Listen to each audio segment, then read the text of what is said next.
Hello दोस्तों, आज हम दिल्ली सल्तनत के बारे में डिस्कस करेंगे, जिसमें गुलाम वंश, जिसको दास वंश के नाम से भी जाना जाता है, उसके बारे में डिस्कस करेंगे और उसके प्रीवियस जनरल कंपटीशन में पूछे गए कुछ क्वेश्चन के बारे में डिस्कस करेंगे। तो स्टार्ट करते हैं क्लास को। फर्स्ट क्वेश्चन, गुलाम वंश का संस्थापक था कुतुबुद्दीन ऐबक। सेकंड, दिल्ली सल्तनत का सुल्तान जो लाख बख्श के नाम से जाना जाता था कुतुबुद्दीन ऐबक। फ्रेंड, ये क्वेश्चन काफ़ी बार पूछा गया। कुतुबुद्दीन ऐबक को लाख बख्श के नाम से जाना जाता था। कुतुबुद्दीन ऐबक द्वारा बनवाया गया 2.5 दिन का झोपड़ा है एक मस्जिद। नेक्स्ट क्वेश्चन, प्रसिद्ध कुतुब मीनार के निर्माण में योगदान दिया था कुतुबुद्दीन ऐबक, इल्तुतमिश एवं फिराज तुगलक ने। फ्रेंड, कुतुबुद्दीन का स्टार्टिंग कुतुबुद्दीन ऐबक ने की थी, जबकि इल्तुतमिश और फिरोज शाह तुगलक ने इनको एंड किया था। कुतुबुद्दीन ऐबक की राजधानी थी लाहौर। सुल्तान कुतुबुद्दीन ऐबक की मृत्यु हुई थी चौगान की कीड़ा के दौरान अश्व से गिरने के कारण। ठीक है फ्रेंड। दिल्ली की सल्तनत की राजधानी के रूप में स्थापित किया था इल्तुतमिश ने। दिल्ली का वह प्रथम सुल्तान जिसने नियमित सिक्के जारी किए तथा दिल्ली को अपने साम्राज्य की राजधानी घोषित किया, इल्तुतमिश। ठीक है फ्रेंड। इल्तुतमिश ही वह था जिन्होंने दिल्ली को पहली बार राजधानी बनाया था, जबकि सिक्के भी जारी किए थे। इल्तुतमिश दिल्ली का प्रथम मुस्लिम शासक था, इल्तुतमिश। ठीक है फ्रेंड। प्रथम मुस्लिम शासक कौन था? दिल्ली का इल्तुतमिश था। गुलाम कहा गया इल्तुतमिश को। नेक्स्ट क्वेश्चन, मध्यकालीन भारत की प्रथम महिला शासक कौन थे? रजिया सुल्तान। फ्रेंड, प्रथम मुस्लिम महिला शासक यही थी रजिया सुल्तान, जो दिल्ली की सल्तनत पर बैठी थी। नेक्स्ट क्वेश्चन, मंगोल आक्रमणकारी चंगेज खान भारत की उत्तर पश्चिम सीमा पर आया था इल्तुतमिश के काल में। मंगोल प्रथम बार सिंधु के तट पर देखे गए इल्तुतमिश के शासनकाल में। नेक्स्ट क्वेश्चन, चंगेज खान का मूल नाम था तैमूविन। ठीक है फ्रेंड, तैमूविन उसका मूल नाम था। इल्तुतमिश ने बिहार में अपना प्रथम सूबेदार नियुक्त किया था मलिक जानी को। नेक्स्ट क्वेश्चन, रजिया बेगम को सत्ताच्युत करने का हाथ था तुर्कों का।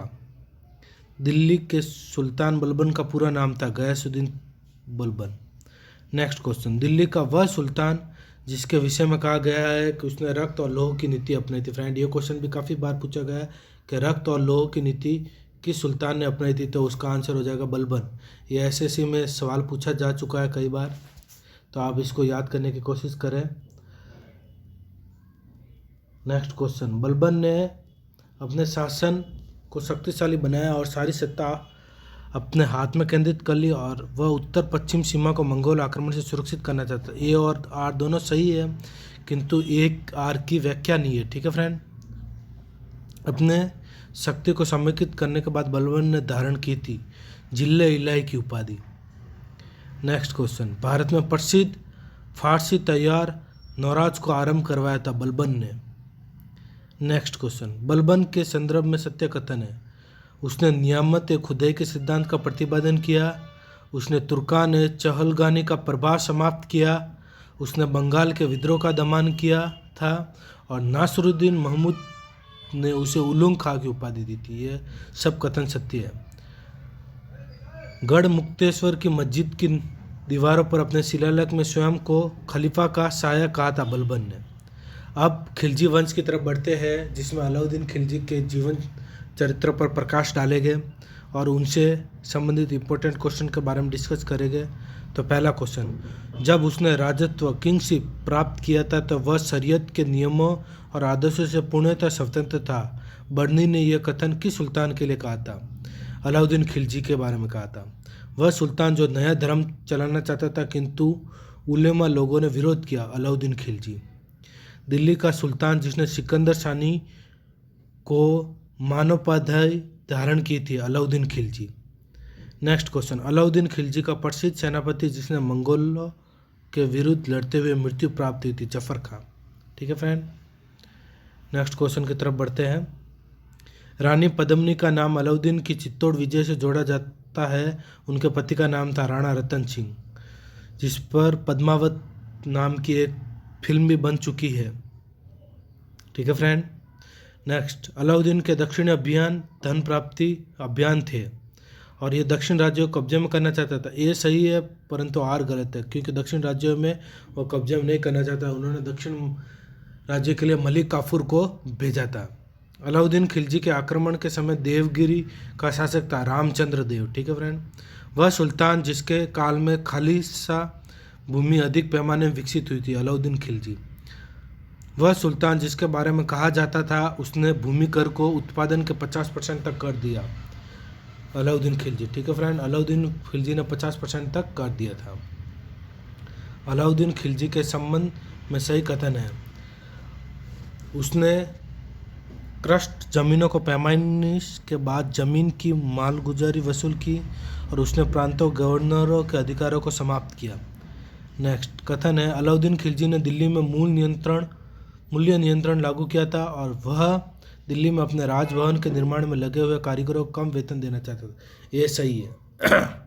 मूल्य नियंत्रण पद्धति किसने लागू की थी? अलाउद्दीन खिलजी ने। वह सुल्तान जिसने बाजार सुधार लागू किया था, अलाउद्दीन खिलजी। नेक्स्ट क्वेश्चन, मूल्य नियंत्रण पद्धति में पहली बार लागू की थी, अलाउद्दीन खिलजी ने।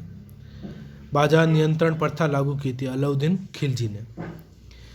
मध्यकालीन शासक जिसने सार्वजनिक वितरण प्रणाली प्रारंभ की थी, अलाउद्दीन खिलजी।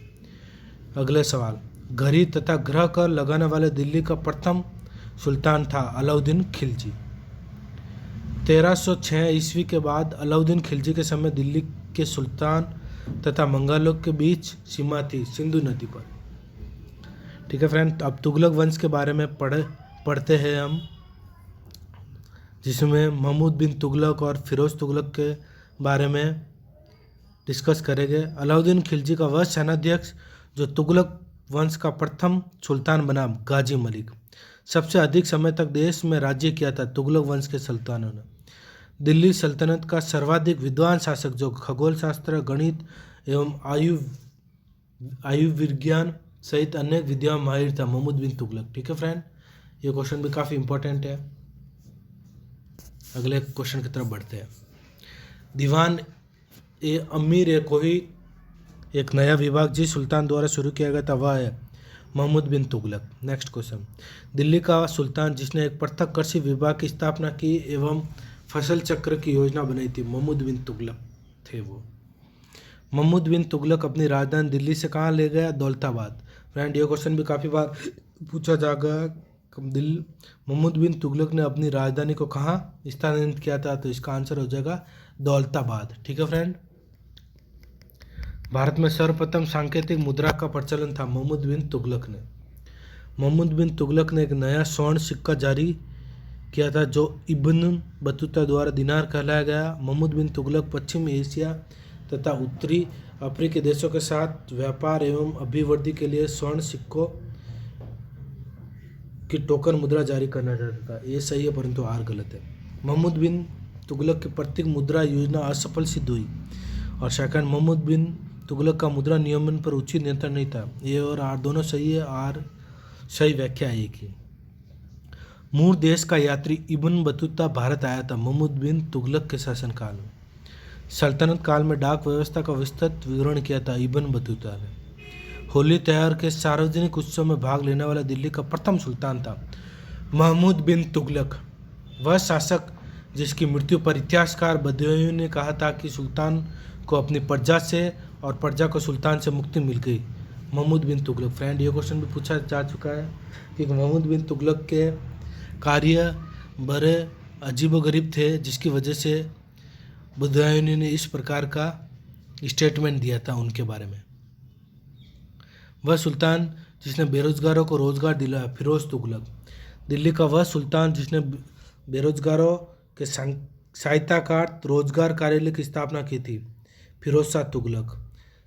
दिल्ली का सुल्तान जो दान दक्षिणा के बारे में काफ़ी ध्यान रखता था और इसके लिए एक विभाग दीवान खैरात स्थापित किया था, फिरोज तुगलक।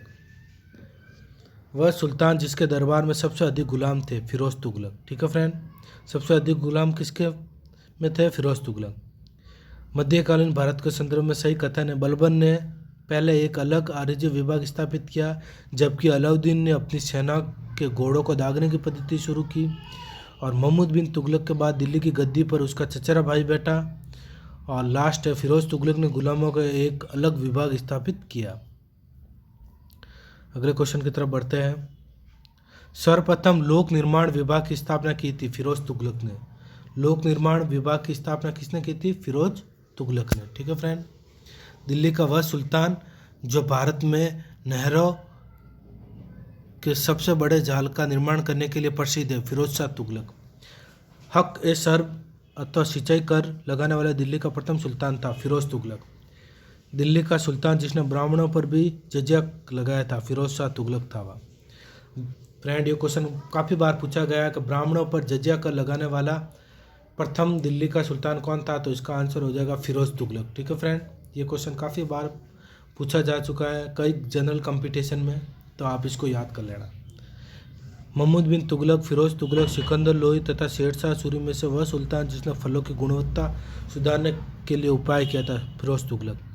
टोपरा तथा मेरठ से 2 अशोक स्तंभ लेख दिल्ली लाया था, फिरोज तुगलक। दिल्ली का वह सुल्तान जिसने एक उद्देश्य से एक अनुवाद विभाग की स्थापना की कि उससे दोनों संप्रदाय के लोगों में एक दूसरे के विचारों को समझ बेहतर हो सके, फिरोज तुगलक।